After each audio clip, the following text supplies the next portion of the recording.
Choose the improvement that you think is the most needed in the school district and tell us how you would accomplish that change on your own if you were elected. Our educational system is working fine, good teachers and good schools.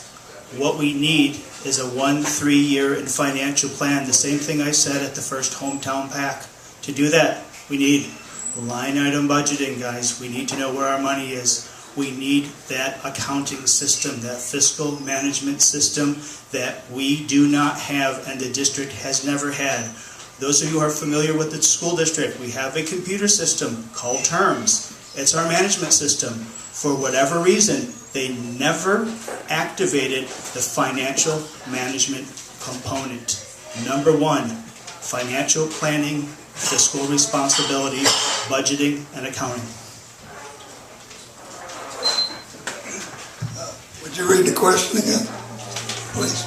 Choose one improvement that you believe is the most needed and tell us how you would accomplish that change on your own. Can I answer the question backwards? Nay. There's no way I can accomplish it on my own. Nor can anybody up here. Nor can anybody on the school board. Because it takes at least 3 school board members to make any decision that requires a school board. And if you think you elect one of us, doesn't matter. Something important's going to change. You're dreaming. It doesn't matter who you elect. The most important thing that I think needs to happen in the school district, I already alluded to it. Because I'm convinced, as has been said by Larry, and pretty much said by everybody else without just being real blunt with you, that this school district is broke. It's socially, morally, spiritually broke. And every one of you know it. I'm not getting on the teachers. I'm not talking about them. I'm talking about the rest of the school district. It's busted. And you're not going to fix it with hammers and nails and somebody coming in with a brand new, well, I'm going to do better or harder than the other guy did. It's just not going to change. The history has already proved that.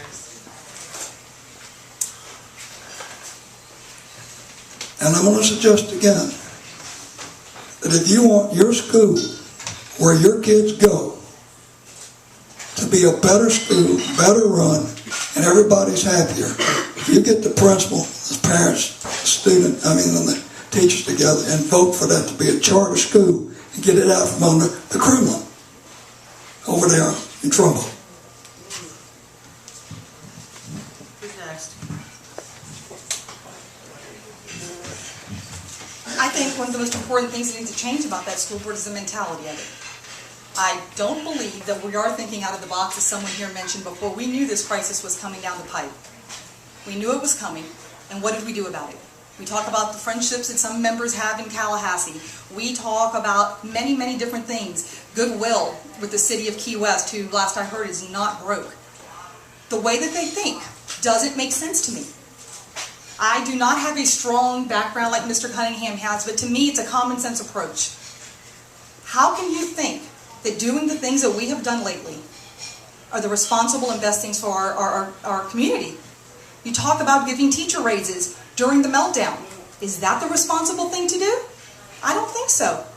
I cannot understand the mentality that goes on with the decisions that are made. Some of them are just common sense. You don't give away assets. You work with the city, perhaps. There are many very, very successful developers here in town who maintain the property and have someone else lease the property from them. We are not in a position to be giving away anything. But to me, the train of thought that goes on with the decisions that are made are sad. And I think we need to change. And I think that the community is crying for it, the county is crying for it. I spent an awful lot of time up and down the Keys, and that is what I hear from everyone. We need change, we need a fresh start, and I believe this is the time. So your vote counts. Make a difference.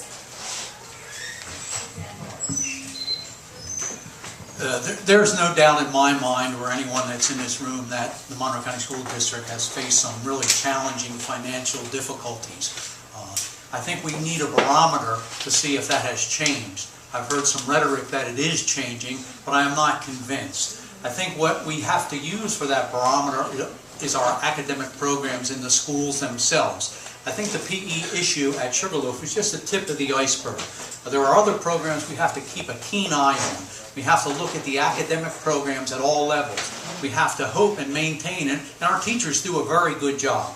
And I'm not suggesting that they don't, but we have to watch the academics in the schools. We have to see if teachers, if the classrooms are maintaining teaching to the mastery of the subject matter as opposed to teaching to test-taking skills. We have to watch what I used to call fringe programs, our English language learner programs for our population of students who do not speak English. We have to keep a keen eye on those programs. We have to watch programs like dropout prevention. We need a comprehensive plan.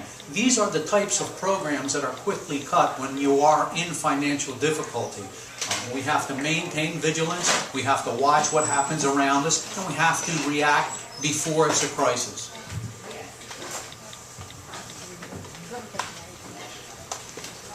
Worst financial meltdown in history since the Great Depression, and other challenges hit the school district all at one time. You can only be as good as the information you're given by your administration. Garbage in, garbage out. Bad information, bad decisions. We just about held everyone accountable for those bad decisions. Superintendents moved on, people that went to jail, been removed from office, demoted, fired. So I hope we can move beyond all that. But we have a couple problems right now. We have a CFO that wasn't using the technology to get us good information.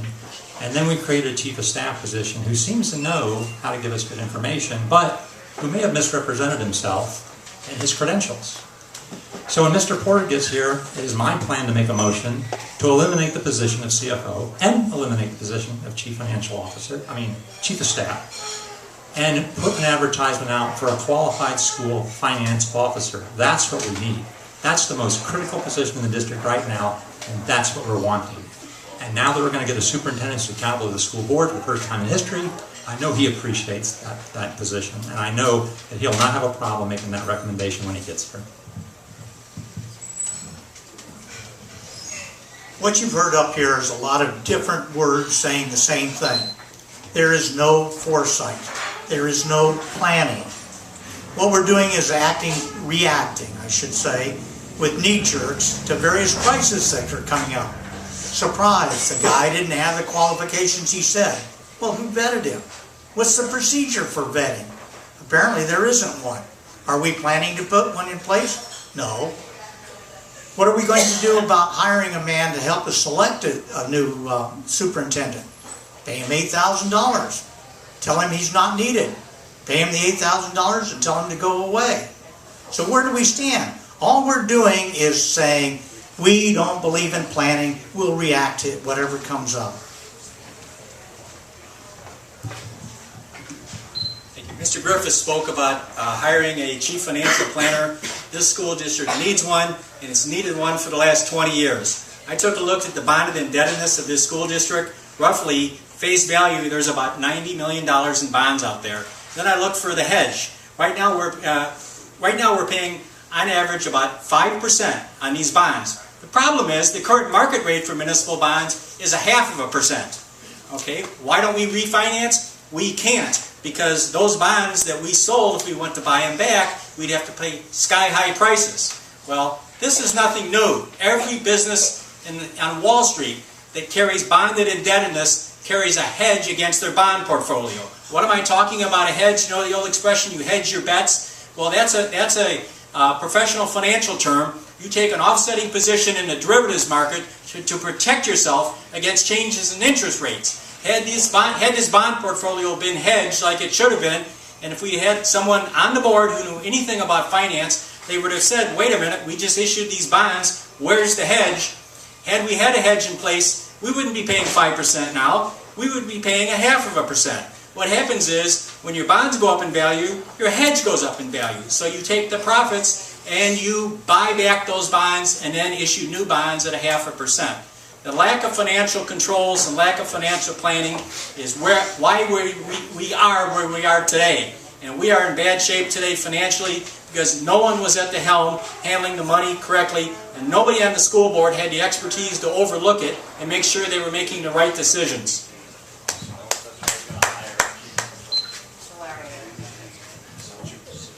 Question. What was my question?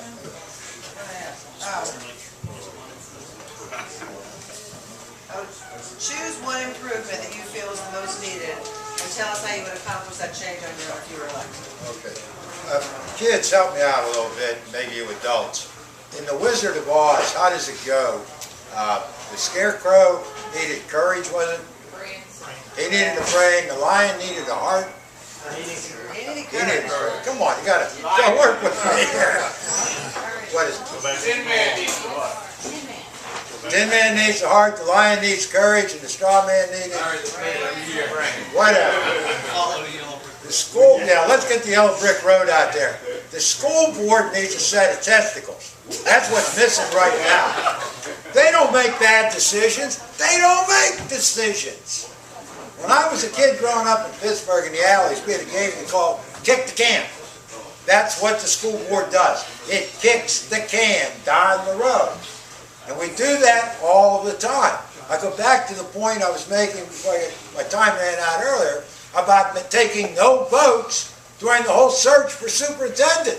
They kind of tug on the beard, they talk a little bit, and decisions get made, and then you find out all of a sudden about something like this performance pay that's in the new superintendent's contract. Well, where did that come from? Nobody ever talked about that. That was never approved, never discussed. That's how this board does business, and that's what's got to change. And if I'm on the school board, they'll be voting until the cows come in. We got to make all members of the school board stand up and take responsibility for what's happening in this district in the form of recorded votes on all of the issues that are brought before them. That is an imperative.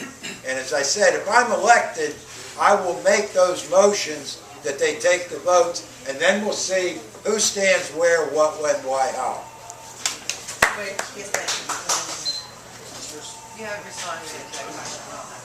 No. Okay. No. You're the last person to Sorry, respond. no, I haven't spoken. Well, I have good news for you. I'm a former Navy fighter pilot with 200 combat missions in Southeast Asia. I was right next to John McCain the day he got shot down. Nobody has ever accused me of having low testosterone. But it's a very complex situation. You have to know what went wrong, why it went wrong, how it went wrong. And I've said all this stuff on camera, on the record, for years at school board meetings when none of these other guys were in attendance. If you hire somebody to work for your business or to do projects around your house, what you're most interested in is what's their track record, what's their experience, what have they done, what kind of work have they done. Well, I've been to more than 200 school board meetings. I've been doing it for years. I helped people currently on the board who aren't up for re-election this time get elected. I have relationships. I expect to have substantial support on all the major reforms in accordance with the stuff I've already said. I know what needs fixing and I know how to fix it, and I'll have supportive relationships to help me fix it. One guy can't do it by themselves, that's for sure. But it can be fixed, not by spin doctors and not by public relations people, but by earning the public's trust back, by fixing this stuff that we lost it from. Let's go in the same order as people responding. I'm easily confused. Mike is first.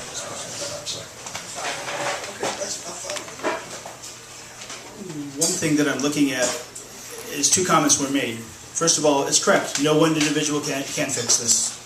It has to be a group effort. And our C-level employees have had some shortcomings, to say the least. Most of the boards I've ever sat on has a finance committee to help look at what is going on with our dollars. The school board gave us a tool a couple years back, an audit and finance committee, and gave them no teeth at all. They made requests.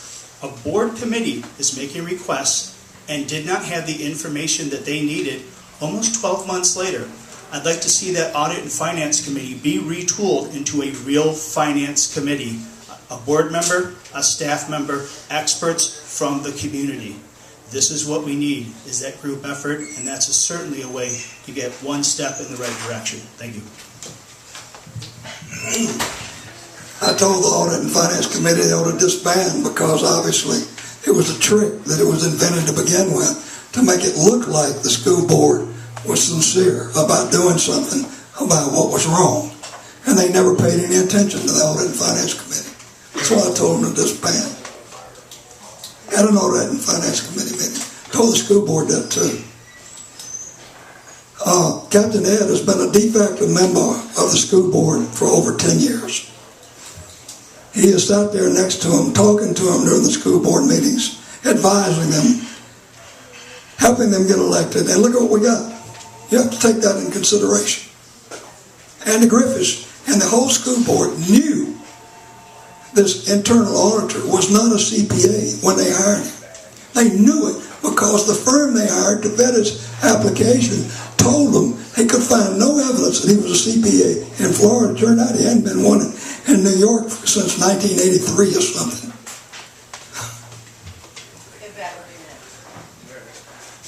They knew it.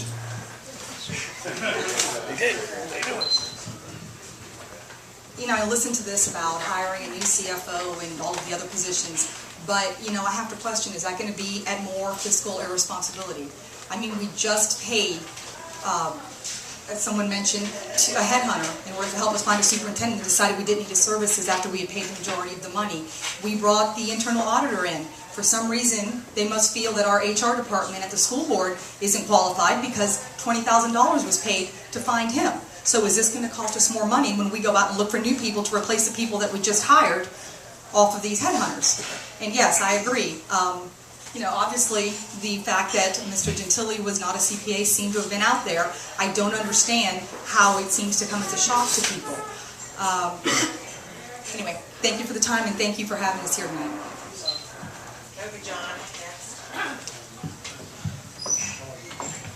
My only comment on the incident of the gentleman that does not have the CPA for years printed on all applications, whether it was a custodial application or a teacher's application in Monroe County, was the statement that if you misrepresent yourself on any application for any employment, it's grounds for termination. I think it's still on the application, so it could pretty much be open and closed. Thank you. Mr. Walsh is correct. So that was it? Okay, and Howard. That was your response. That's Howard. I'm not sure what else I can add to this. Obviously, you're tired of hearing politicians talk about planning, talking about fiscal responsibility, talking about voting. So maybe it's time to stop the talking and start doing.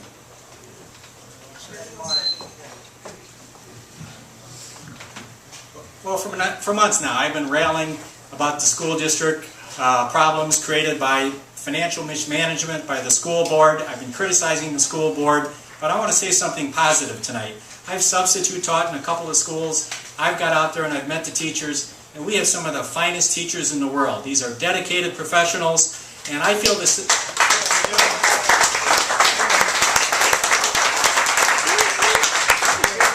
I know that applause was for the school teachers, and they deserve it because they're out there every day, they're working hard, they're dealing with tough circumstances. Now they've got all these financial worries hanging over their head. They shouldn't have to go through this. I think the school teachers that we have in this county are the greatest, and I salute them. Thank you.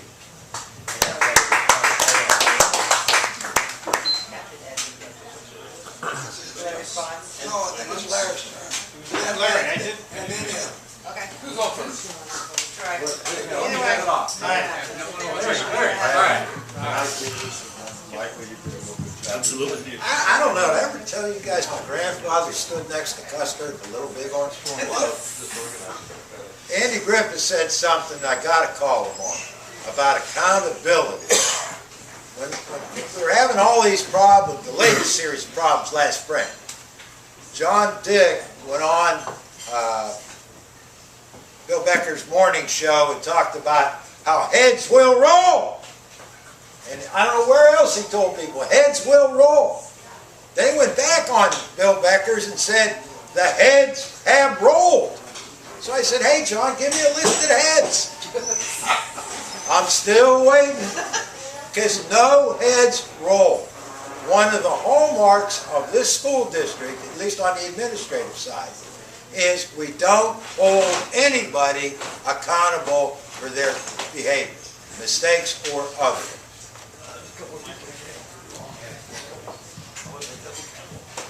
The people we do hold accountable are our dedicated teachers. And I've said this often. They're accountable at the bank, they're accountable at Publix, they're accountable in the post office, they're accountable weekends, they're accountable on their cell phones at night and weekends and vacations. Our teachers are already accountable. The administration, by and large, most of those positions are not accountable at anywhere near the same measure of scrutiny. That needs to change. That needs to change a lot, and that is a function that the school board can play a strong hand in, because accountability has been lacking in the administrative level. That is the final question. Thank you all for doing this. I really appreciate it.